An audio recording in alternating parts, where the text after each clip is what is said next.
welcome to day 2 of Sort Out Your Love Shit. We're talking about unleashing the goddess today. And I'll let you know in a moment what we're going to be covering. I mean, you can see it in the description below, obviously. Though, as always, I'm sure we'll go on lots of different tangents. But before we do, you know, it's funny. I went to the grocery store before.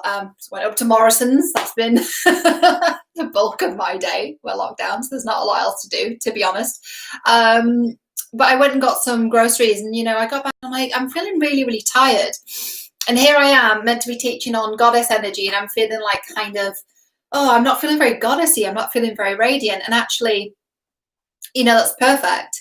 It's perfect because when we unleash the goddess within us, it's not about being perfect all the time and being, you know, shiny and bright and like happy, clappy and rah-rah. It's not like that at all. It's actually a really deep connection to our needs. So, you know, because I feel a little tired, the opposite of goddess energy, you know, the kind of radiance blockers, if you like, and we'll come to this in a second, but something that blocks radiance and blocks that beautiful feminine goddess energy is if I was to say to myself, you shouldn't be feeling tired. You just had time off over Christmas. Why are you feeling tired? You've got no reason to have tired. There are people that have kids and they've got, you know, jobs where they work, you know, 80 hours a week. You have no right to be tired.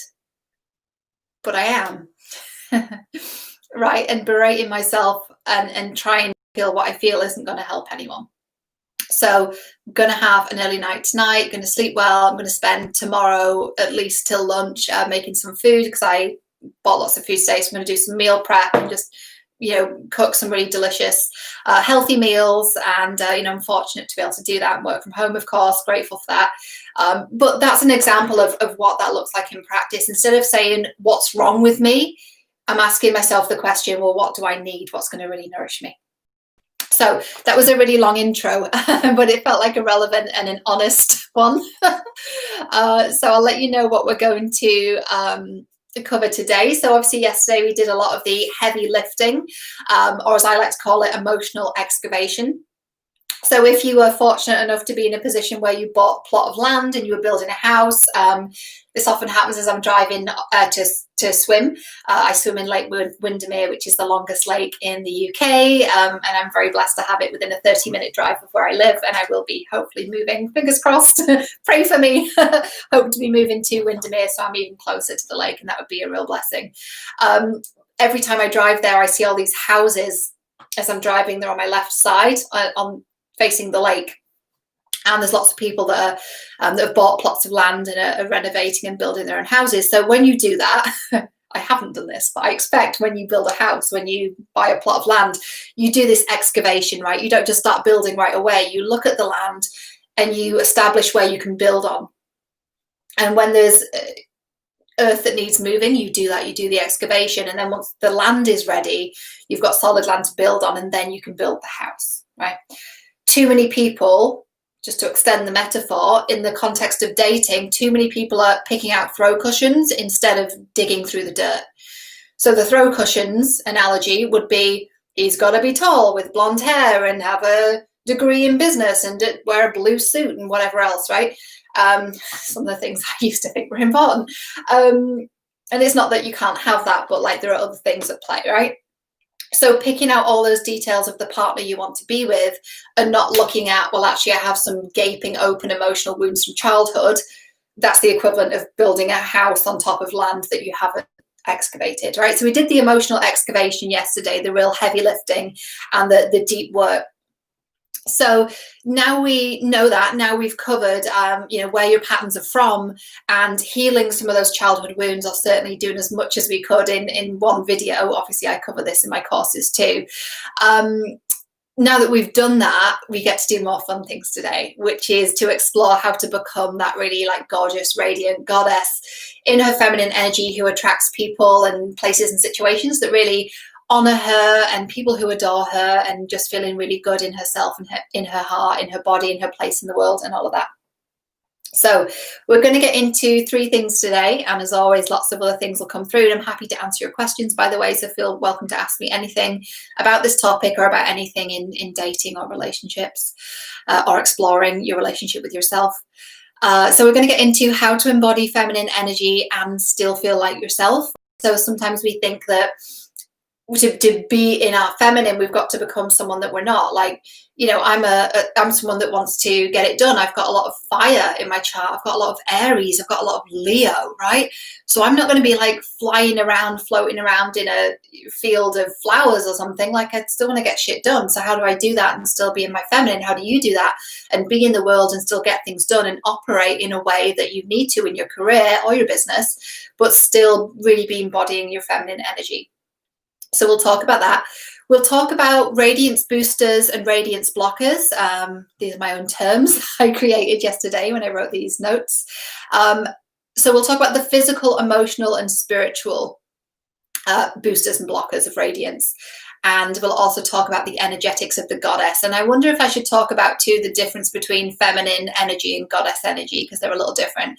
I don't know anyone that's really taught on this way. This is kind of my own creation, slightly obsessed with like a particular movie that really embodies or shows the embodiment of the goddess energy. No prizes for guessing what that is. So we'll cover all that today. So. Let me know where in the world you're tuning in from, by the way, whether you're watching live or on the... I'm in the Lake District in England, home of Lake Windermere, home of Beatrix Potter. I think Wordsworth, the poet, spent quite a bit of time here. Tyson Fury, the boxer, lives across the bay. I don't know him, but I can see him from across the bay. Not him, but like where he lives in Morecambe. Morecambe's having a bit of a renaissance. There's like lots of people that are becoming well known from that area. It's like this seaside town that's got this like slightly post-apocalyptic feel. It's like shut down and everything now. Super random. Anyway, so yeah, I'm in the Lake District, which is in the northwest of England, kind of a 90-minute drive north of Manchester. So that's where I am. So let me know where you are too. Let's get into it. So I'd like to actually talk first, before we get into the 3 points, about what's feminine energy and what's goddess energy, and what is it and what is it not.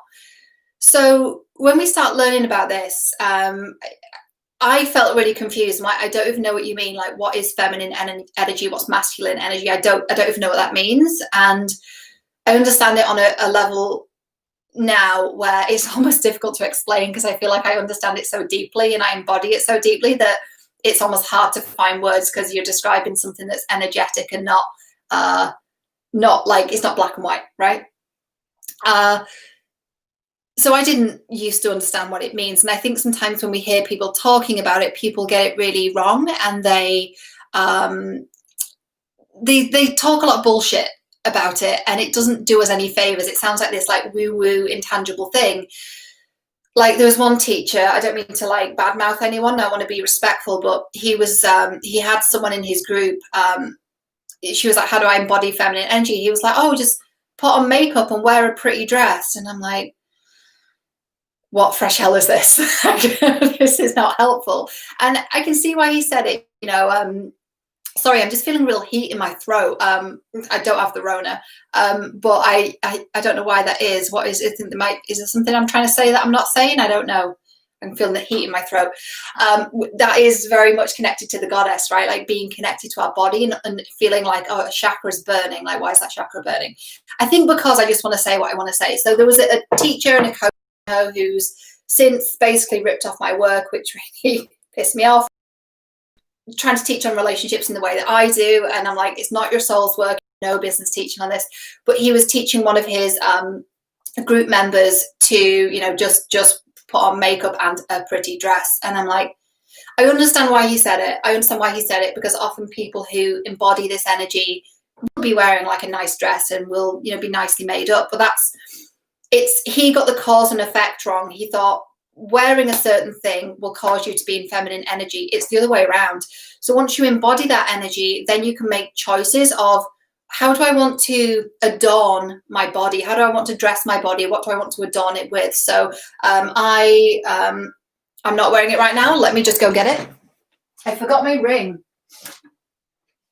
I was going to say I like to wear something with a crystal in it. I just took it out before because I put some product through my hair, so I took my ring out.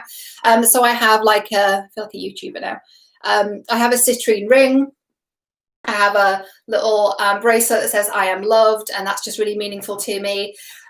So yeah, I wear things like that. That's how I choose to adorn my body and embellish my body, and usually choose to wear something that feels really comfortable and nice. And I put on a top before that just felt really tight and constricting, and I didn't want to wear it. So I've put like a dress on, and that feels good. But I'm not going, oh, I need to wear this dress and wear this jewelry because then I'll be in my heart. Like, no, it's just from a place of really loving ourselves. We then get to choose what we place on our vessel and what we place on our vessel as well. So what we eat. And it comes from a place of like, what's really going to nourish me and what's going to help me move through my life and my purpose and my business. Sorry, it's really bothering me. What's really going to help me move through my business, move towards my purpose. And when we're not connected to that and we're not really honoring ourselves, we'll go through these cycles of, I'm going to do yoga every day and I'm going to eat really well and I'm going to go to bed really early. And then we like go really hard at it and then we like fall off the wagon. Very typical this time of year with New Year's resolutions. But what we need to understand is, well, what kept me from doing those things? When I fall off the wagon, what's going on within me when that happens, right? Is there a part of me that feels like I don't deserve to have my needs met, or I'm not worthy of feeling good? Because when you clear all of that up, you just feel like, well, of course I want to eat foods that feel amazing. And of course I'll still treat myself to like vegan pizzas and vegan cheeses over Christmas. Like I love that. But what's really going to nourish me? So feminine energy is not what we wear or what we look like, it's how we feel.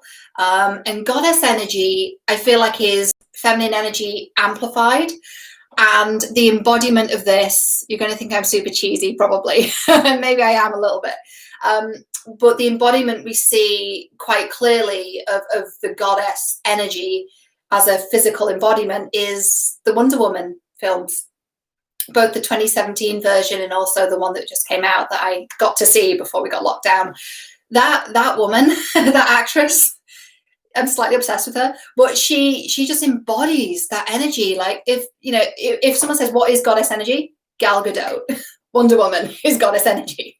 I mean, she is a goddess, that's the character, but yeah, it's the energy of being really compassionate and really loving, but also like kicking ass when you need to.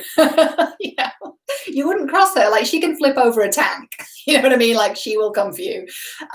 So it's kind of that you might call it like Queen of Wands energy in the tarot, or Queen of Swords, pardon me. Knowing when a mentor of mine, Regan Hillier, calls it the sword of no. So a sword that comes down and say, no, I'm not standing for that. That's not okay.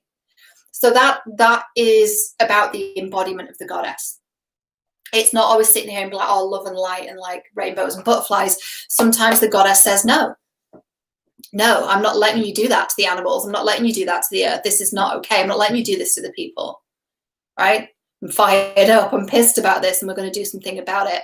But it doesn't necessarily come, the change in the, I hate to use the word activism, because I think activism is often quite angry. That change making doesn't come from an angry place. It comes from that sword of no, saying, we're not going to do this anymore. There's a line in Wonder Woman, I think it's on one of the clips, this isn't a spoiler, but she grabs someone's weapon and he's going to, I don't know, do something in a mall, and she goes, we won't be doing that today. And if you haven't seen that clip, please do look for it and please do pick it out in the movie. I love that line. We won't be doing that today. Very calm, very clear, very strong. We're not going to be doing that anymore, right? We're not going to be taking all these resources from the earth. We're not going to be continuing to torture animals, lock up healthy people, right? Some of the things we may or may not believe, some of the things that I believe right now, somewhat controversially perhaps. But that's the goddess, right? No, we're not going to do this anymore. We're not going to do this to each other, and we're not going to do this to our people, to the earth, to the animals. So how do we embody feminine energy and still feel like ourselves? Again, it's still about being you, right? So I had a client recently that I finished working with who works in tech, and she has this very real reality where she has a job where she has to be very masculine in her job. So, you know, I one thing I gave to her was, can you create a ritual when you come home where you de-armor, where you take off that shell, that armor that you have to present the outside world with in your job because you're in this, very fast-paced tech environment? What ritual can you create when you come home to take that off and be in your body, be with your heart, just to check in with how you feel and really nurture yourself at home, because that's not possible where she works, right? And it's about being practical. Like all these people that are like, be in your feminine, like, okay, we have an online business, so we can be in our feminine all the time, but that's not practical for everyone if you're in a job where you've got to be really like kicking ass and taking names. And the other side of that is, if you are someone that has a lot of fire, maybe you have a lot of fire in your birth chart like I do, maybe you're someone that's very, very driven. It's not about squashing that part of you. You can still be all those things, but it comes from a place of drive and passion, and also being really connected to how you feel. And we did an exercise on that yesterday. So being connected to how you feel, what's going on emotionally for you, and being in touch with how your body feels as well. So, I feel a little tired, or I'm feeling like a bit of a king because I've been working out a lot, or I feel like I really need to rest, or I feel like I could be getting sick. I think I need to, get myself a really nourishing meal, or take some vitamin C, or whatever it might be for you, right? Or I think I need a really hot bath. That would really, really nourish me. So yeah, it's not about becoming someone else. It's really not. It's still being you, just being more connected to how you feel emotionally and what's going on for you physically.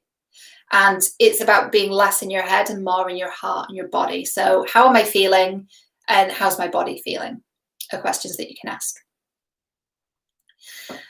I was going to run through an exercise on that, but we did that yesterday. So definitely go and check out day one, because we go through a really beautiful exercise on that. I think it's about 20 minutes in, and it's really great. We go through how we're feeling and connecting that to an area of our body. So radiance boosters and radiance blockers. All right, what would that be?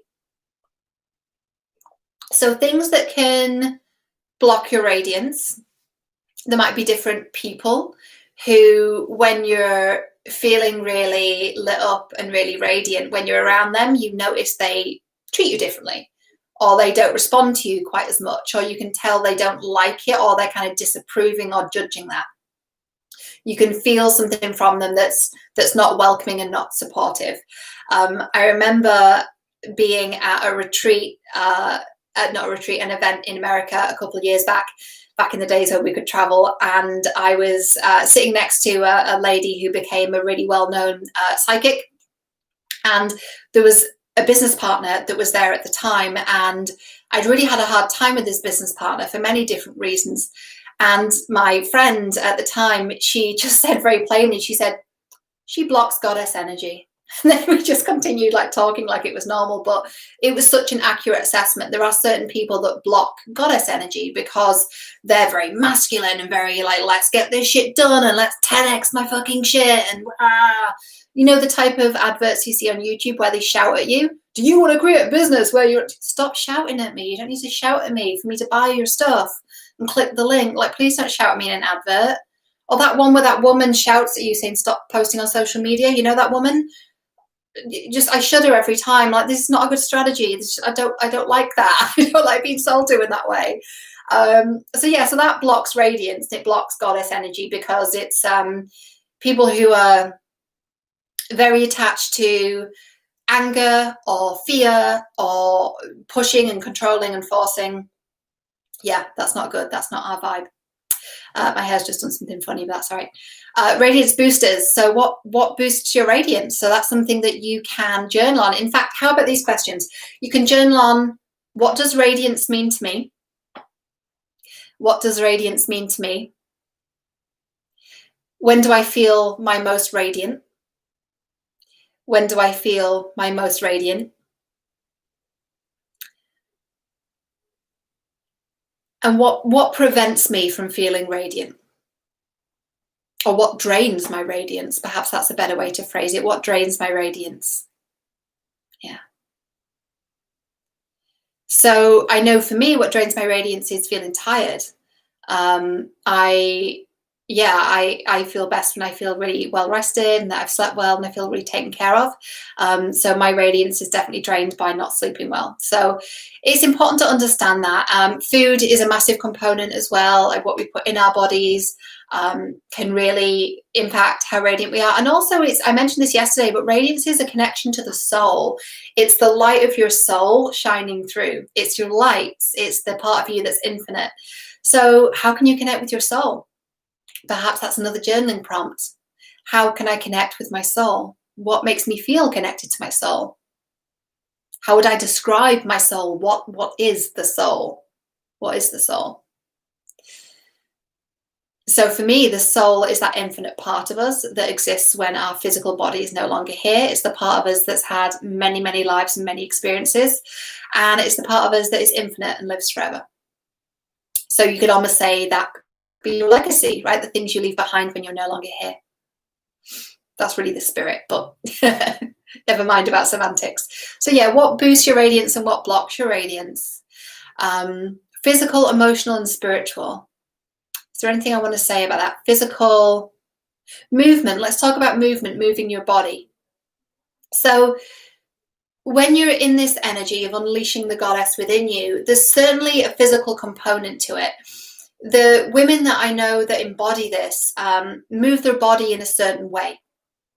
And it's not that we need to be doing HIIT training every day of our lives or, you know, lifting crazy weights or anything like that, or training like an Amazonian, though I think that's really fucking cool if you do. I stumbled across a woman on Instagram. I did her workout on YouTube. It's like a Wonder Woman workout with all these like Wonder Woman themed moves. It was so fucking cool. And I found it had her Instagram handle, so I followed her, and she was actually in the film. She was an Amazonian. I was like really fangirling. I think that's so cool, but it doesn't necessarily mean that we don't have to be training for hours and hours a day, but it's just understanding how to move your body. So understanding the difference between, I feel a little sore, perhaps I need to rest today or do yoga, or you know what, I actually really feel like if I do push myself, doing a run or HIIT training or strength training is really going to help you feel better. So understanding how your body wants to move and really treating your body with a lot of respect.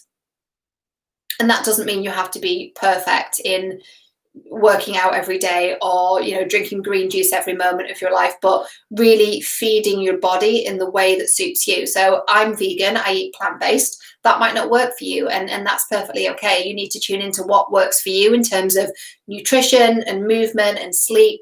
I find going to bed at the same time and getting up at the same time is really helpful for me. It creates really beautiful anchors for my day. But you might not, you might like having a bit more flexibility. So understanding what works for you and what helps your physical body feel really rested and really supported. In terms of our emotions, again, as we talked about yesterday, it's about having a lot of, how do I want to describe this?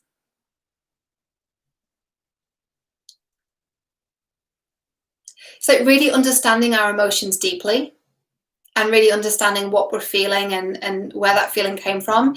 Because one of the biggest things I see people do in their relationships is they count on one person meeting all of their emotional needs.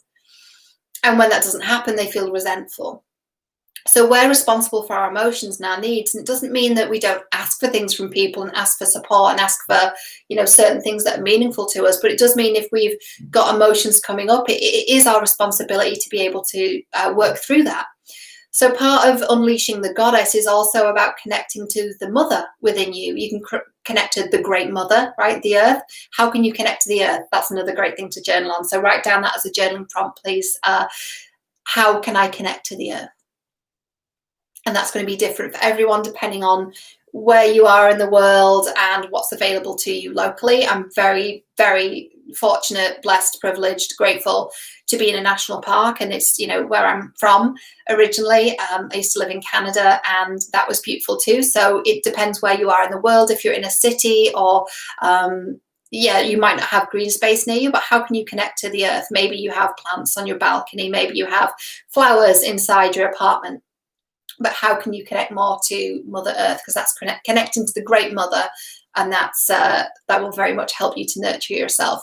But how can you also connect to the mother within you? And the mother within you is the kind voice that speaks to you gently when you're finding things hard. and you might not have heard that voice before, and that might have been because our own mother was maybe not naturally very nurturing. Maybe they were very critical and harsh, and maybe they thought it was tough love. I mean, I was raised in the north of England.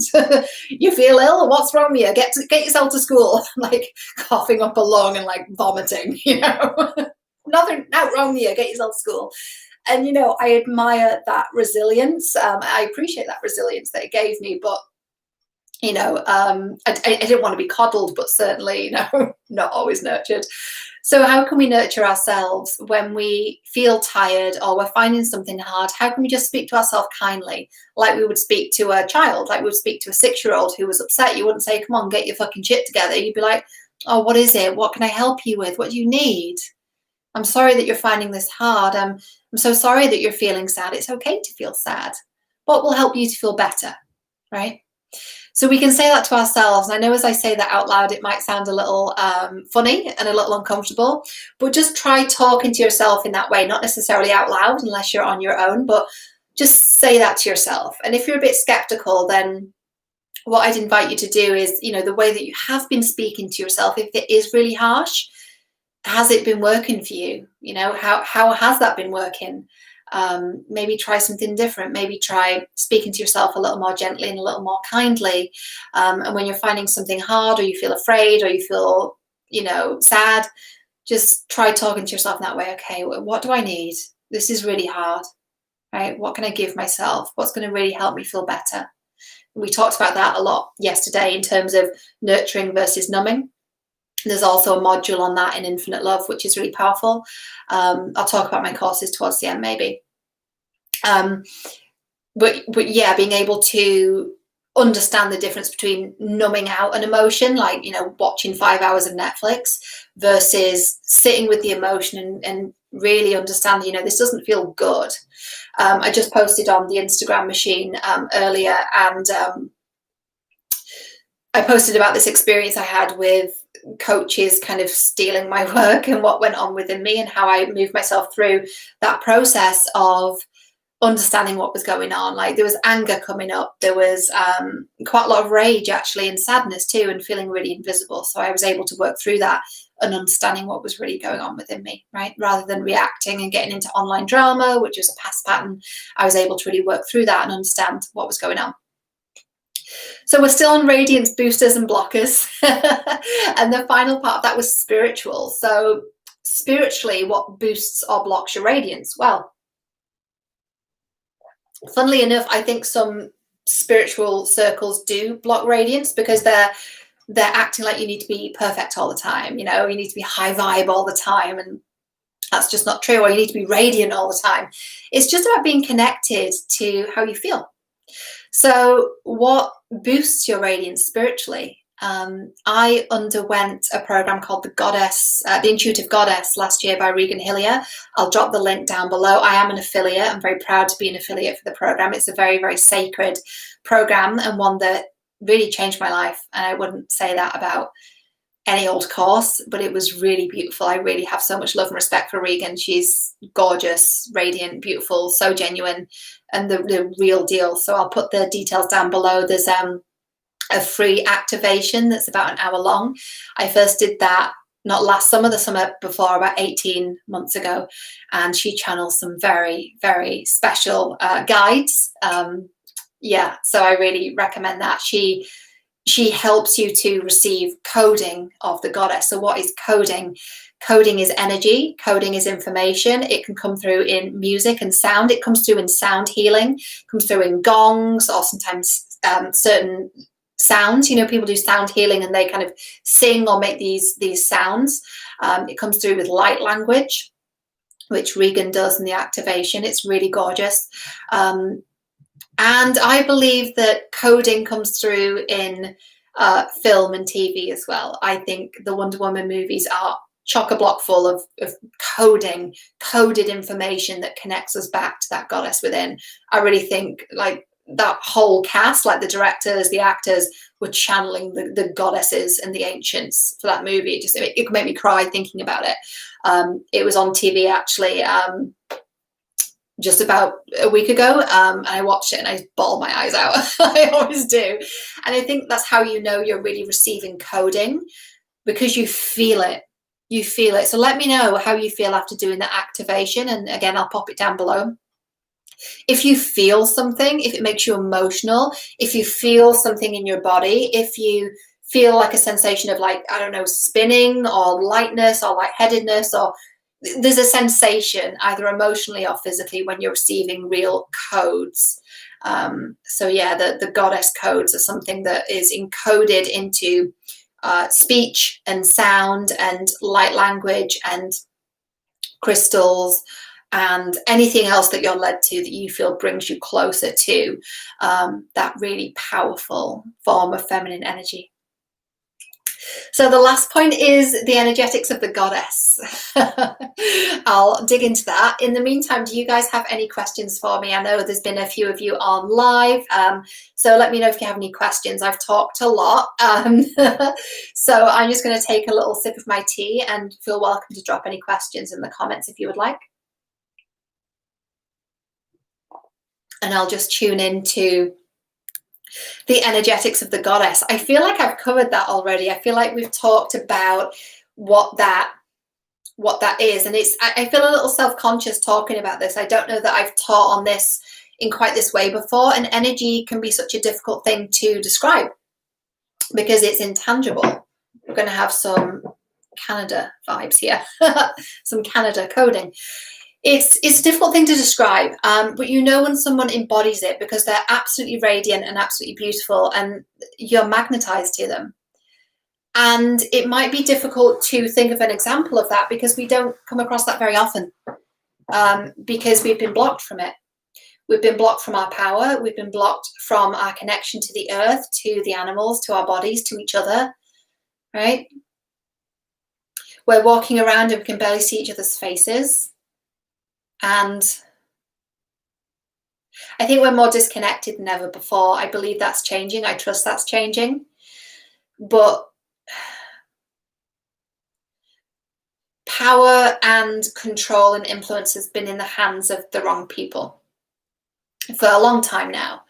And now that we've moved into the age of Aquarius, which wasn't recently, I know people say we just moved in. We didn't. That's horseshit. We moved into the age of Aquarius in the 60s. That's why we had the flower power movement. But before that, the age was Pisces. And before that, the age was Aries. The age of Aries was predominantly the Roman Empire, classic Aries energy, right? But lower expression of Aries. So charge in, burn down the villages, steal the women, kill the guys, take the children.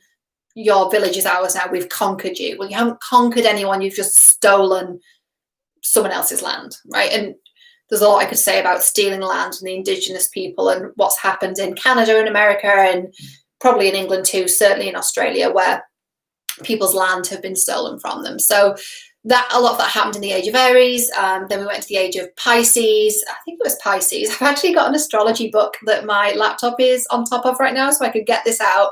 I could get this out right now. Let's have a little astrology lesson, shall we? Okay, let's see. This is just going to go down a little bit. Sorry, guys. Right, this is my astrology. My dad actually got this for me, which I thought was so nice. He knows that it's really meaningful to me, and I thought that was really good. Here we are. Da, da, da. All right, this is story time with Cheryl. I love a book though. So we had, am I telling you the truth about these ages? I am. The age of Aries was 2000 BC to 0 AD. So that was, Greece, and, it shows a picture of Achilles on a vase, Roman Empire. The age of Pisces was, oh, interesting. Okay. So the age of Pisces was 0 to 2000. And that had a lot to do, Pisces is the fish, and there was a lot of stuff around Christianity, 0 to 2000. Very interesting. Obviously, Christ was around 0, right? And that was the whole thing with the Romans and the Christians, and there's a whole thing. And the age of Aquarius came in the year 2000, and it's going to run to the year 4000. So we're just in it. We're just 20 years in. Pardon me. I said that we were 60 years in. It started in the 60s, but it says here it started in the year 2000. Well, it also says the Earth takes approximately 2,500 years to travel through each sign of the zodiac, and these periods are known as ages. We can trace 7 of these ages that have elapsed since man inhabited the Earth, because obviously each sign is 2,500 years, and we can relate them to signs. The dates we offer are highly approximate, but the constellations vary in size and overlap, so we cannot know precisely when one age gives way in favor of the next. So yeah, so there's a bit of overlap. So it doesn't mean the year 2000, boom, we're in age of Aquarius. It's a bit more gradual than that, right? So yeah, the age of Aquarius, it's about the new age. And astronomically, these ages can overlap by 500 years. So that's interesting, right? So this is about a benevolent world government. Let's see if that happens. Yeah, and future generations and space travel and all of these things. So why did I go into that? Why was it important to talk about the ages? Because the age of Pisces and the age of Aries was about power in the wrong hands, and now we're in the age of Aquarius. This is about the collective. So this isn't just about you and me or anyone else that ever sees this video. This is about all of us collectively as a group of people. It's about all of humanity. It's a big fucking thing. It's about all of humanity really doing better. And we have to do better or we won't be around for very long. There's something called the Great Filter. I don't know if you've heard of it, which is basically when civilizations get to a certain point, they implode, and it has a lot to do with the introduction of technology. So we're going to see that, particularly in the age of Aquarius. We're going to see a lot of discussion around AI, artificial intelligence, and how that's ruling our lives. It already is. The algorithms on social media is artificial intelligence, and there's just rows and rows and rows and banks of what do you call them, like computer towers that are in these massive warehouses, and they're sorting out the algorithms on Facebook and Instagram and YouTube and using your psychology against you to keep you addicted to your devices so that you can stay on the devices, because the longer you're there, the more ads you'll see and the more revenue they make. If you haven't watched The Social Dilemma on Netflix, I really recommend it. So this age that we're in now is also about technology and how we use it. So when we can connect this goddess energy, bringing it back to the point, when we can connect to this goddess energy, we're so connected to who we are that we're not going to be connected by bullshit on the internet. It's so easy to stare at your phone. It's so easy to numb out on Netflix, and that's not what technology is for. That's not how we should be using it. I've been just as guilty of it as anyone. My screen time shocked me when I looked at it at the tail end of last year. I got it down to about 3 hours a day, and even then it was really like, I had to make a conscious effort to have it down to 3 hours a day. And I then dropped my phone in the lake on Christmas Eve. And my friend Winnie gave me a new phone, which I set up today with like the Apple ID and everything. And I'm like, oh fuck, I'm back online. I'm back on the grid. So yeah, there's a lot we're going to see with data and privacy and how technology is used. But there's something really sacred and ancient about when we're connected to the goddess energy. We're not going to be pulled in by those slightly darker forces that want us numb and stupid and staring at our phone all day. Just take a look at your screen time is what I would say. Take a look at your screen time, and are you happy with how you're spending it? If you spend an hour on a fitness app or half an hour on a meditation app, you don't have to necessarily count that as screen time because you're actively doing something. But what are your hours on entertainment? What are your hours on social media? And are you happy about how you're spending that time? When you look weekly, right? Are you spending 30 hours on social media? Is that the highest and best use of your time and the highest and best use of your gift? So that's just something to think about, not from a place of judgment, but just from a place of, is that really honoring me? And perhaps one of the radiance blockers, physical, emotional, and spiritual, maybe one of those points should have been technological, right? In terms of our technology, how is that blocking your radiance? It can boost it. And you'll maybe find that when you listen to Regan's activation, which I'll pop down below after this stream ends. technology has the ability to carry this coding to us anywhere in the world instantly. You know, my courses are instant access. The moment you enroll, you receive the info, whether you're doing the free sample lessons or you're enrolling and paying for the full program, you know, which is beautiful. And I'm so grateful for any form of engagement with the content that I've created in any way that feels right to you. But when you do that, you get instant access. That's what technology is great for, to do what we're doing now. So that's the highest and best use of technology. It's not to, you know, keep ourselves numbed out, and it's certainly not for these companies to be spying on us. Let's be honest, that's what's happening. Do you remember like 10 years ago, that was a conspiracy theory? Oh, the government's spying on us, all these companies are spying on us. No, turns out they actually are. They have been the entire time. So that's neither here nor there. So the energetics of the goddess then, your homework for today around the energetics of the goddess is going to be to do the activation by Regan. And if you choose to do the program, I do get a little bit of compensation for that.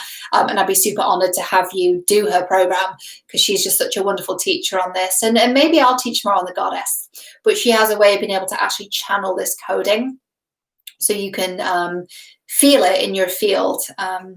Yeah, in your energy. It's beautiful. I think that's a good place to start wrapping it up. So what we've covered today is how to embody feminine energy and still feel like yourself.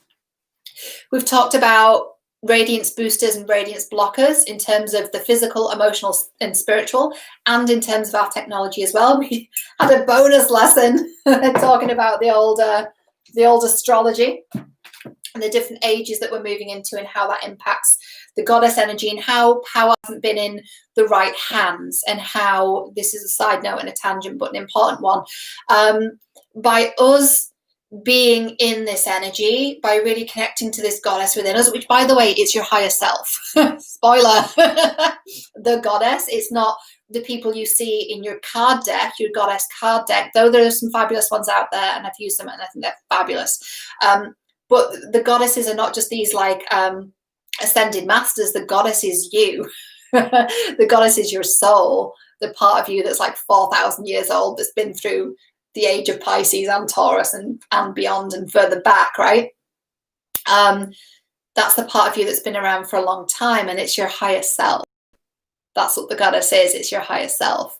And when you're connected to that, when we're all connected to that, we create a very different world. And then we have the power. We're taking back the power from the big corporations, from the people that are, as Marianne Williamson would say, they're putting short-term profits over long-term impacts and ramifications of the people and the planet.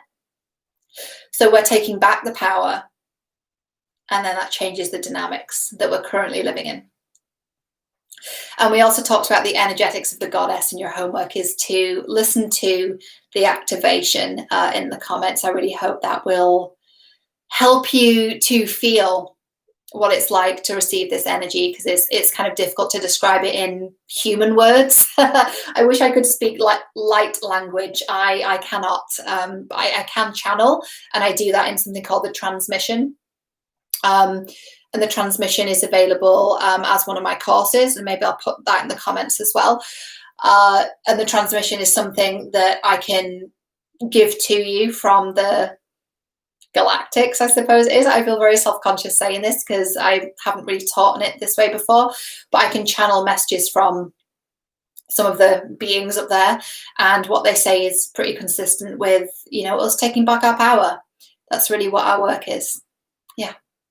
And if you like the way I teach on things that are both esoteric and spiritual, like today and yesterday, when we talked about the more the emotional and the psychological, right, and the more practical. If you like the way I teach in this, then 2 of my courses are on sale at the moment: the dating drama empowerment method, and also infinite love. And the details for both are in the video description.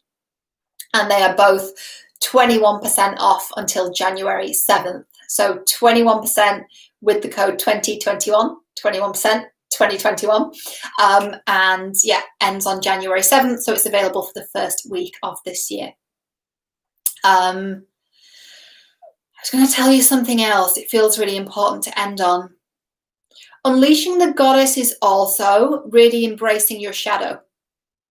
Your shadow could be your sexuality. Your shadow could be the qualities within you that you've suppressed and hidden, the aspects of you that you think are not palatable to people, the parts of you you think are too loud or too much or not enough or da-da-da. The things people have told you, like you should be doing it this way, you shouldn't be doing it that way, you shouldn't be so weird, you shouldn't talk so fast, you shouldn't be so deep, you shouldn't be so serious, you shouldn't be so concerned with what's going on in the world, all of that kind of shit. Shadow integration is taking all of that and saying, that's part of who I am. And I'm not going to hide. And I'm not going to be small. And I'm not going to dampen it. And I'm not going to apologize for it. I'm going to be all of who I am, all of those different elements and archetypes that exist within me. I'm going to be the higher expression of all of them. And some people are going to love it, and some people are going to be really turned off by it. And it's okay. Right? I want that for you. It's very freeing. It's very liberating.